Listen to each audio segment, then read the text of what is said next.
কার্গিল বিজয় দিবস পালন করল ভারতীয় জনতা যুব মোর্চার উদ্যোগে। শনিবার রাতে রাজধানী আগরতলার রবীন্দ্র ভবনের সামনে থেকে একটি মশাল মিছিল বের হয়।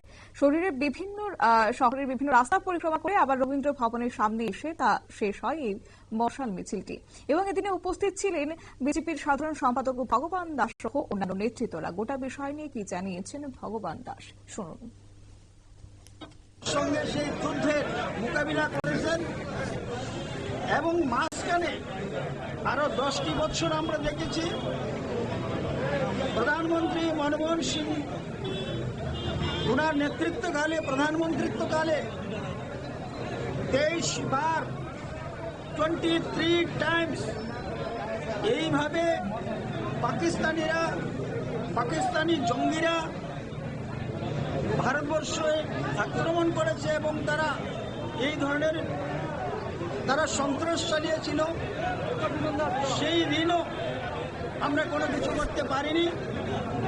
পরবর্তী সময় 2014 সালে মাননীয় প্রধানমন্ত্রী নরেন্দ্র মোদীজির নেতৃত্বে সরকার গঠনের পর পাকিস্তানের আর সাহস হয়নি এই ধরনের কোনো সন্ত্রাস করার জন্য।